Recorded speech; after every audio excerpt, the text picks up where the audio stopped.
Wildermyth Console Edition is one of those games you might show non-gamers or indie skeptics as an example of what can be achieved with smart design rather than large budgets.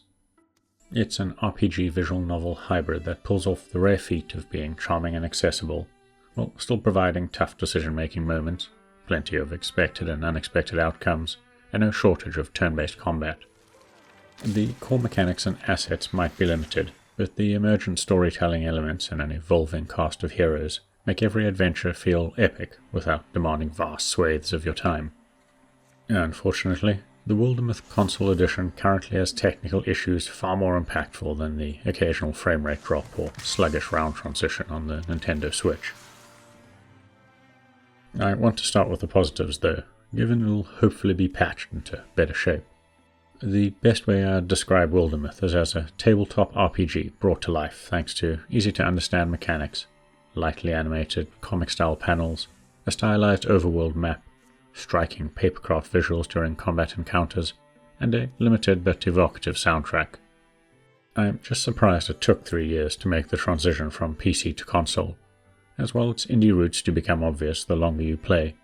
The emergent storytelling mechanics are a much-needed breath of fresh air in a genre saturated by JRPGs with rigidly linear narratives, and far too many Western-style RPGs so fixated on production values that actual role-playing opportunities and divergent outcomes are rare. Wildermyth goes in the opposite direction, simplifying or streamlining the gameplay and designing both environments and storytelling assets, think backdrops, sprites, and some animations, to be reused in multiple configurations. There's no voice acting, so the focus is on writing elaborate campaign scenarios and hundreds of mini-scenarios that can pop up during any campaign. Brief visual novel sections that integrate party names and sprites, accounting for both cosmetic choices and gear, many of which have follow-up events to ensure every campaign is full of compelling side stories. Some are simply moments of bonding between your heroes, but there are frequent choices that allow for more direct role-playing or altering upcoming battle conditions for better and sometimes worse. It's worth noting Wildermyth demands a lot of reading if you want to get fully invested in your hero's legacy and the extensive background lore. You can start a campaign by simply randomizing their looks and attributes before picking a class, think melee warrior, ranged hunter, and mage archetypes, but the attribute system is surprisingly deep and defines not only their initial personality, but also how they'll interact during encounters with allies, strangers, and villains down the line. That said, I never found it essential to tailor these attributes for every hero, as there's still plenty of entertainment to be had simply watching events unfold and gently guiding a group of strangers that come together to save the Yondering Realms from a myriad of threats throughout their lives.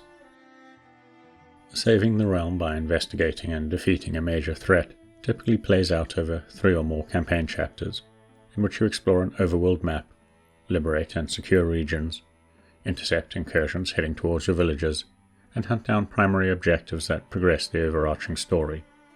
Between battles, your actions, be that travel, recruiting and training new heroes, crafting gear, constructing an outpost, or fortifying a town, all consume days, weeks, and eventually years over the course of a campaign. It gives Wildermyth a generation-spanning scope that allows heroes to become rivals, fall in love, have children that grow up to join the adventuring party, retire in peace, or perish in glorious battle. Naturally, your foes don't remain idle as time marches on, and your chosen difficulty dictates how quickly events escalate.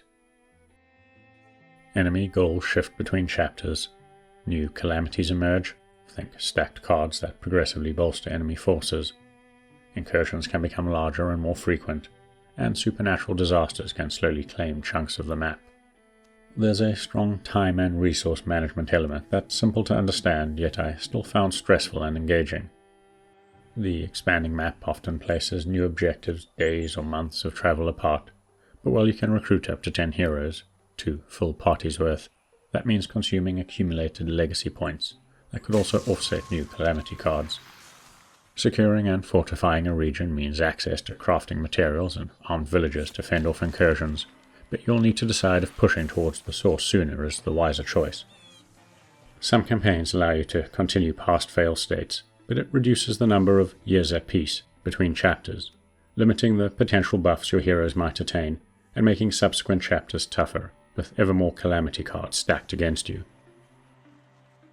Now I've left the turn-based combat for last, as despite it taking up a good chunk of any campaign, it's streamlined and fun, but probably never as deep as fans of turn-based tactical games might want. Each battle spawns a random grid-based map based on your current tileset and enemy type, with calamity cards modifying their abilities and composition.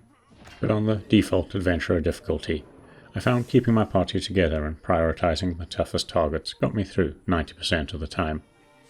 A mix of tough warriors, versatile hunters, and object-infusing mages ensures you cover all the bases, but if you play cautiously, a steady stream of XP ensures a selection of new active abilities and powerful passive buffs to choose from at each new level.